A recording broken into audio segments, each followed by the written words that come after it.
선생님들이 학생들을 가르칠 때 효과적으로 가르치려고 여러 가지 방법을 사용합니다.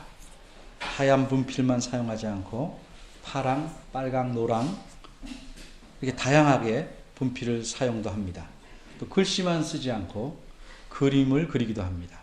여러 가지 시청각 자료들을 사용하기도 합니다. 요즘은 인터넷을 사용해서 많은 정보를 눈으로 볼 수 있게 하기도 하고 컴퓨터의 학습 도구를 이용해서 도표나 그림을 쉽게 보여주기도 합니다. 이 모든 것들은 선생님이 학생들을 효과적으로 가르치려고 사용하는 방법들입니다. 그런 이런 도구를 전혀 사용할 수 없는 옛날에는 어떻게 효과적으로 가르쳤을까요? 옛날에는 많은 사람을 가르칠 때, 그것도 야외에서 가르칠 때는 효과를 위해서 사용할 만한 도구가 없었습니다. 그래서 예수님께서는 가르치시는 내용 자체를 흥미있게 만들려고 애쓰셨습니다. 예를 들면 가르치시는 내용을 자연과 연관시켜서 말씀하십니다. 공중에 나는 새를 봐라. 들의 백합화를 봐라. 이런 식으로 듣는 사람들의 주의를 집중시키시거나 관심을 모으셨습니다. 또 예수님께서 사용하신 다른 한 가지 방법은 가르치시려는 그 말씀의 내용을 독특하게 구성하시는 것입니다.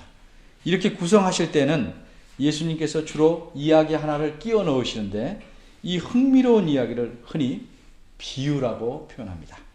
오늘도 예수님께서 제자들을 가르칠 때 비유를 말씀하셨습니다. 1절에 보면 예수님께서 비유를 한 가지 말씀하셨습니다. 이 비유의 내용은 2절에서 5절에 나와 있습니다. 이것은 재판관과 과부 간에 일어난 이야기입니다. 그래서 이 비유를 과부와 재판관의 비유라고도 하고 끈질긴 과부의 비유라고도 하고 불의한 재판관의 비유라고도 합니다. 오늘 설교에서는 예수님께서 사용하신 이 비유에 대해서 세 가지를 생각해 보고자 합니다. 첫째는 비유의 내용이 무엇인가? 둘째는 비유의 의도가 무엇인가? 셋째는 비유의 결론이 무엇인가? 첫 번째입니다. 비유의 내용은 무엇인가? 이 내용은 금방 말씀드린 대로 2절에서 5절까지 나와 있습니다. 어떤 도시에 한 재판관이 있었습니다.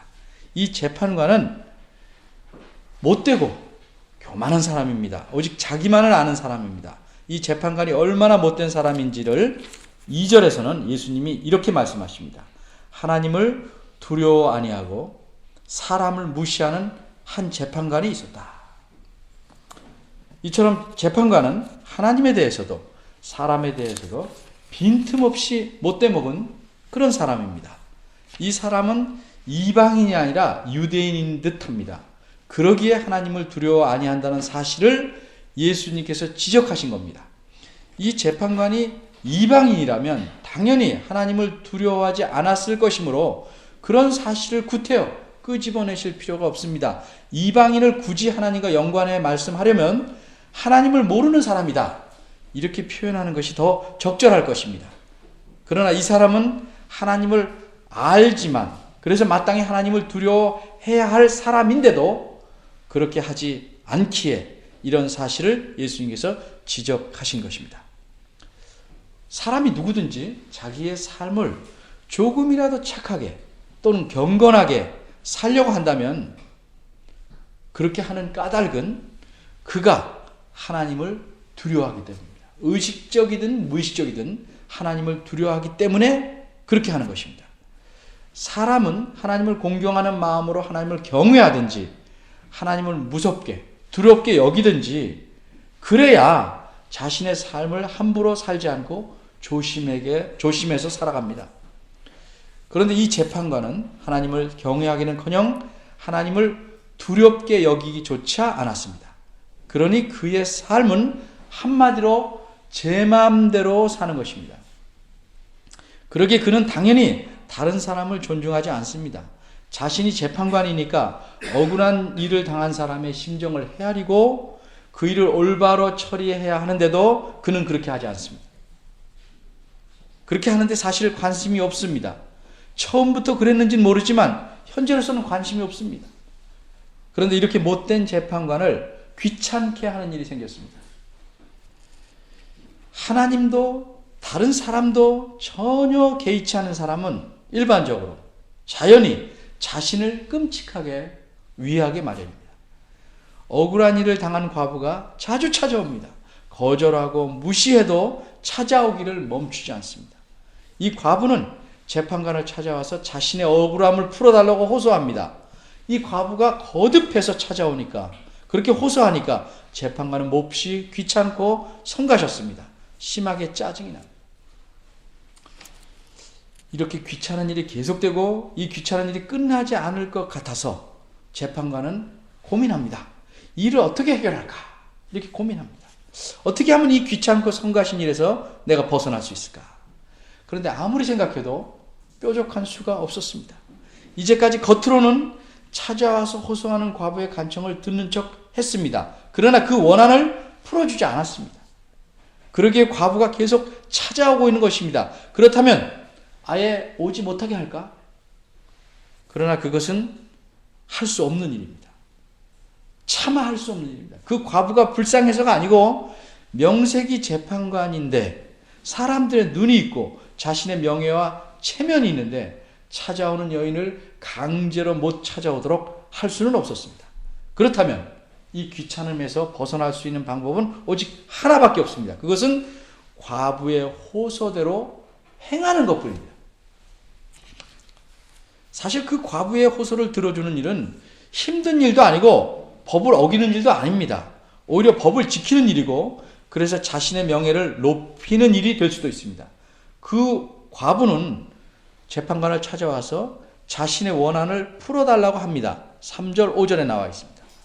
어떻게 보면 과부의 말은 막무가내로 자기 말만 듣고 상대방을 처벌해 달라는 요구같이 들릴 수 있습니다. 그러나 과부는 그렇게 말한 것이 아닙니다.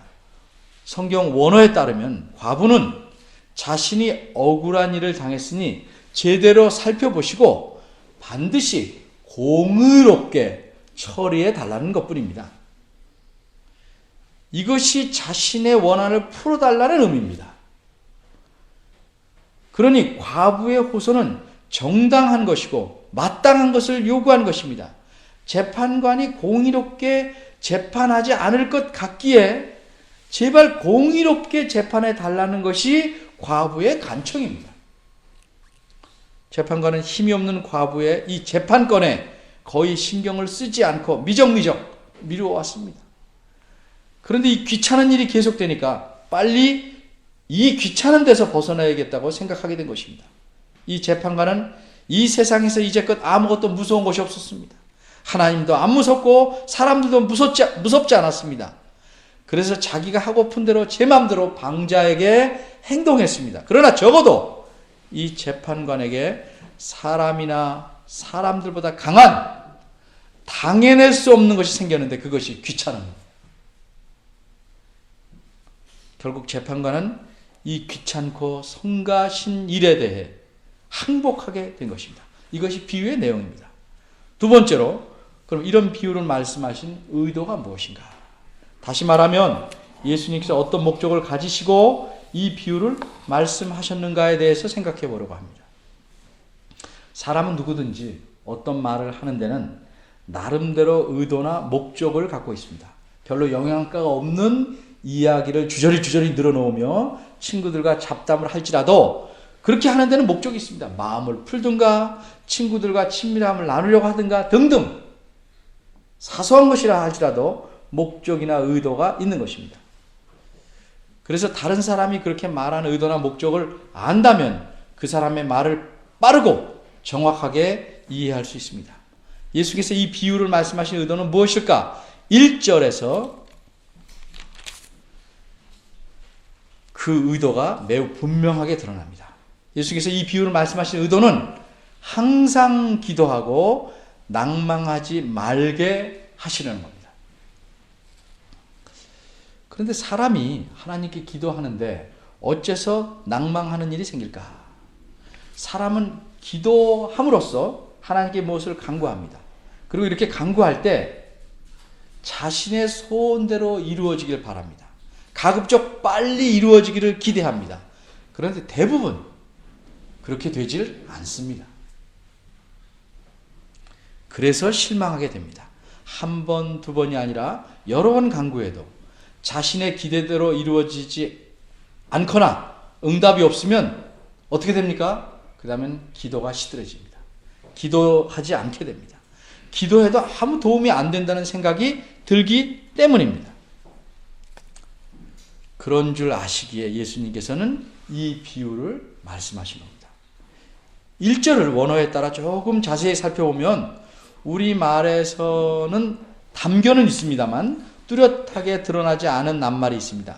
그것은 한 단어인데 마땅히 무엇을 해야만 한다는 뜻을 가진 낱말입니다.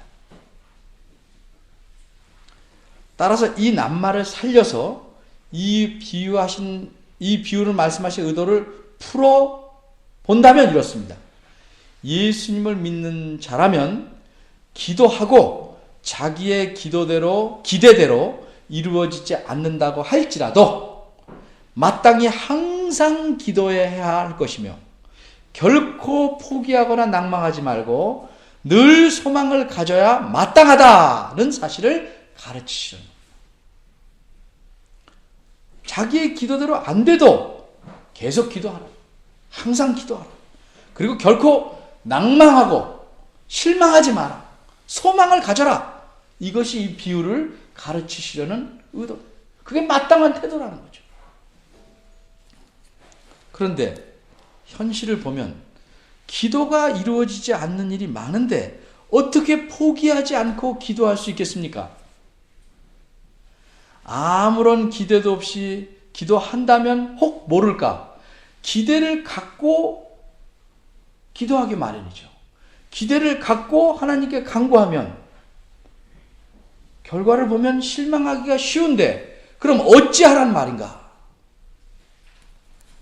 바로 이 시점에서 우리가 기도할 때 하나님께 거는 기대를 정리해 봐야 합니다. 엄밀히 말해서 우리가 기도하고 실망하게 되는 이유는 기대를 가졌기 때문이 아니고 그릇된 기대를 품고 있었기 때문입니다. 기대 자체가 문제가 아니고 그 기대가 그릇된 것이기 때문입니다. 바꿔 말하자면 우리가 기도할 때 하나님께 대해서 참된 기대를 가졌다면 절대로 실망한 일이 없을 것이라는 말입니다. 예를 들면 아주 유치한 예를 듭니다. 그래야 유치하다 생각하면서도 머릿속에 싹 들어옵니다. 초등학교 1학년 들어간 자녀에게 엄마가 이렇게 자신의 간절한 소원을 말합니다. 난 네가 번 돈으로 우아한 한복을 사서 줬으면 좋겠다. 그걸 한번 얻어 입고 싶구나. 그럼 그 아이는 뭐라고 대답하겠습니까? 보통 아이들은, 정상적인 아이들은 네, 알았어요, 엄마.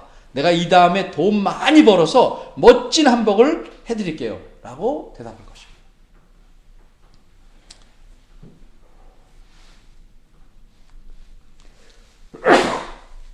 그런데 이 말을 듣고 엄마가 실망합니다. 당장 해줄 줄 알았더니 이 다음에 해준다는 거예요. 그래서 실망합니다. 그러면 그 실망은 누구의 문제겠습니까? 엄마는 실제로 자기 아이가 초등학교 1학년인 줄을 모르고 있거나 뭘 착각하거나 잘못 알고 있기 때문에 그릇된 기대를 걸었던 것이고 기대가 즉각 이루어지지 않으니까 실망을 갖는 것입니다. 근데 아이에게 이런 실망을 갖는 부모는 없죠. 아이가 누군지를 아니까. 그런데 하나님에 대해서는 그런 실망을 많이 갖는 이유가 뭘까? 하나님에 대해서 거는 우리 기대가 실망하는 이유가 뭘까? 하나님을 아는 것 같지만 실제로는 잘 모르거나 그릇되게 알고 있기 때문입니다. 그래서 우리는 기도할 때 그릇된 기대를 갖게 됩니다. 바로 여기서 실망이 생겨나는 것입니다. 말로는, 입으로는 하나님이 이러이러하시다 하고 하지만 실제로 우리 마음이 하나님을 올바르게 알고 있지 않다면 우리는 기도할 때마다 하나님에 대해서 그릇되고 헛된 기대를 갖게 되고 그 결과 연속적으로 실망하게 될 것입니다. 실제로 이렇게 기도해서 실망하는 사람들은 대부분 하나님을 이렇게 생각하는 경향이 있습니다. 말은 그렇게 안 합니다. 그러나 그 생각은, 그 마음은 하나님을 자판기처럼 생각합니다. 하나님은 자판기, 자동 판매기가 아닙니다.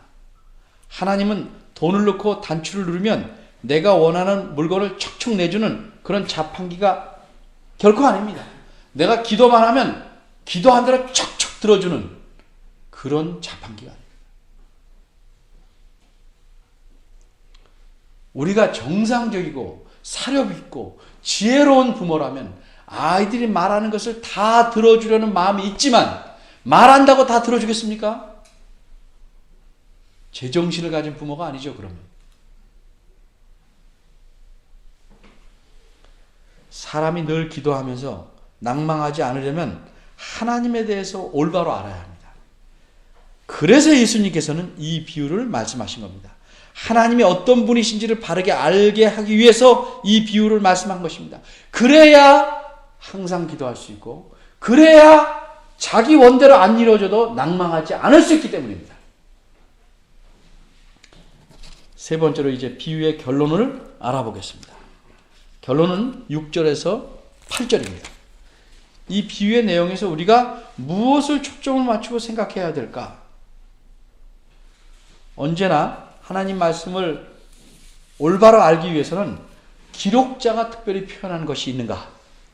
또 예수님의 말씀일 때는 예수께서 직접 말씀하는 것이 무엇인가? 여기에 초점을 맞춰봐야 합니다. 6절에서 예수님은 이렇게 말씀하셨습니다. 불의한 재판관의 말한 것을 들으라. 그러니까 이 비유에서 초점은 이 불의한 재판관의 신상이나 그 사람의 이력이나 가정 환경이나 교육 배경 등등이 아니고 재판관이 말한 것, 즉 자기 마음속으로 생각한 내용입니다. 그리고 이어서 예수님은 7절에서 하나님에 관한 것들을 질문하십니다. 그러니까 예수님께서는 이 비유를 말씀하신 것은 불의한 재판관과 하나님을 대조시키기 위한 것입니다. 그토록 못돼 먹고 불의한 재판관도 거듭 호소하는 과부의 간청을 들어주기로 했다면 참으로 공의로우신 하나님께서 택하신 자들의 간청을 들어주시지 않겠는가? 당연한 대답을 생각해 보라는 것입니다. 불의한 재판관은 자신과 아무런 연관이 없는 과부의 간청을 들어주리게 했는데 하나님께서 과연 자신이 택해서 자기 백성, 자녀 삼은 자들의 간청을 들어주시지 않겠는가? 불의한 재판관은 자주 찾아와서 호소한 과부의 간청을 들어주었는데 하나님께서는 밤낮으로 끊임없이 부르짖고 호소하는 자기 자녀들의 간청을 외면하시겠는가? 불의한 재판관은 단지 귀찮음이라는 그 불편을 면하려고 과부의 간청을 들어주셨는데 자기 자녀들을 지극히 사랑하시고 그들의 아픔을 자신의 것으로 여기시는 하나님께서 자녀들의 간청을 무시해 버리시겠는가? 이런 질문의 내용이 예수님께서 말씀하신 7절의 질문에 담겨 있는 것입니다. 당연히 하나님께서는 반드시 속히 자기 자녀들의 호소를 듣고 응답해 주신다는 사실을 강조하는 것입니다. 그리고 이것을 강조하기 위해서 예수님께서 제자들에게 질문 형식으로 물어보신 것입니다. 그리고 이어서 이 질문의 대답을 다 듣는 사람이 알고 있겠지만 8절에서 다시 한번 확실하게 이렇게 강조하십니다. 내가 너에게 이르노니 속히 그 원한을 풀어주시라. 예수님이 보장하는 말씀입니다. 적어도 예수님이 아는 아버지 하나님은 그런 분입니다. 하나님을 바로 알지 못하기 때문에 사람이 기도하고도 실망하는 것입니다. 기도를 포기하게 됩니다. 그러나 하나님이 문제가 아니고 기도하는 사람의 그릇된 기도가 문제입니다. 예수님의 말씀에서 드러나는 바대로 하나님은 어떤 분입니까? 첫째로, 하나님은 결코 사람을 무시하지 않습니다. 자기 자녀들을 결코 무시하지 않습니다. 자기 자녀들을 존중하고 그들의 관심에 늘 마음을 기울이시기 때문에 반드시 응답해 주십니다. 둘째로, 하나님은 절대적으로 공의로우십니다. 그러기에 자녀들의 원한을 풀어주시되 그들이 원하는 방식이 아니고 하나님의 공의에 따라 공의롭게 응답하고 해결하십니다. 우리가 하나님이 이런 분이신지를 분명히 안다면 하나님께 항상 기도하고 우리가 혹 바라는 대로 또는 빨리 이루어지지 않는다고 할지라도, 바라는 대로 이루어지지 않고 빨리 이루어지지 않는다고 할지라도 실망하지 않을 것입니다. 하나님은 우리 간구를 귀담아 들으십니다. 하나도 놓치지 아니하십니다. 그리고 언제나 자신의 무한한 지혜에 따라 우리에게 최선의 것을 주십니다. 사실 신중하게 생각해서 기도하는 사람일지라도 때로는 그 내용이 그릇된 것을 간구할 수도 있습니다. 또 미련하게 간구할 수도 있습니다. 덜 지혜로울 수도 있습니다. 그런데 하나님께서 만일 원하는 대로 다 해주신다면 어떻게 되겠습니까? 그 사람은 망하는 것입니다. 그러기에 하나님께서는 그런 기도들에 대해서는 응답을 아니하시거나 미루시게 됩니다. 그런데 이럴 때 우리가 하나님을 올바로 알고 있지 않으면 낭망하게 됩니다. 하나님은 내게 응답하지 않는다. 하나님 내 기도를 들어주지 않는다. 나한테는 관심이 없다. 내 어려움을 돌아보시지 않는다. 그래서 낭망하게 됩니다. 우리 주변에서 많이 봅니다. 그러기에 예수님은 하나님을 올바르게 알려주시려고 이 비유를 말씀하신 것입니다. 그리고 하나님을 바르게 아는 것만이 항상 기도할 수 있고 낭망하지 않을 수 있는 근거가 되는 것입니다. 끝으로 8절 하반절에서 예수님은 한 가지 질문을 더 하시는데 그 심정이 매우 안타까우셨을 거라고 생각합니다. 인자가 올 때 세상에서 믿음을 보겠느냐? 무슨 뜻입니까? 여기서 인자가 올 때라는 표현은 예수님께서 이 세상 끝날에 재림하실 때를 뜻합니다. 그리고 여기서 믿음이란 막연한 예수 믿는 믿음이 아니고 금방 말씀드린 하나님은 어떤 분이신가? 자기 자녀들을 결코 무시하지 않고 존중하시기에 그들의 간구를 반드시 공의로운 방법으로 들어주신다는 믿음입니다. 그 믿음을 보겠느냐? 과연 그런 믿음을 갖고 예수님이 재림하실 때까지 항상 기도하고 낭망치 않을 사람이 과연 얼마나 있을까? 이것이 예수님이 염려하신 것입니다. 여러분, 왜 기도를 멈추셨습니까? 왜 기도하면서 낭망하십니까? 우리가 사실상 하나님을 모르기 때문이 아닐까?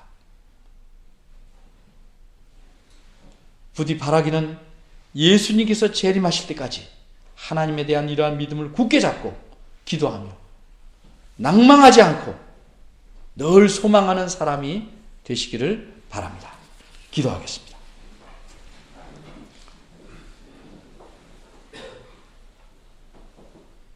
우리를 사랑하시되 늘 기도로서 마음을 나누시기를 원하시는 하나님. 그런데 저희들은 기도에 게으르고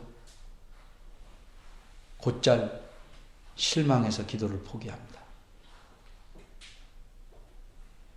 하나님께서는 저희 마음을 듣기를 원하시는데 우리는 대화를 거절한 채 우리 욕심대로 알아서 해주기만을 바라고 있지는 않은지 돌아보게 하시옵소서. 우리의 삶이 궁핍하고 때는 환경이 어려울지라도 이 모든 것을 보고 계시고 알고 계시며 자신의 무한하신 지혜와 공의대로 해결해 가시는 하나님께 우리의 모든 사정을 알을 줄 아는 주의 자녀들 되게 하시옵소서. 그저 하나님과 더불어 마음을 나누는 것으로 만족해하며 그 가운데서 주께서 자신의 깊으신 뜻대로 이루어 가심을 기뻐할 줄 알고 바라고 소망하는 저희들 되게 저희들을 붙잡아 주옵소서. 예수님의 이름으로 기도합니다. 아멘.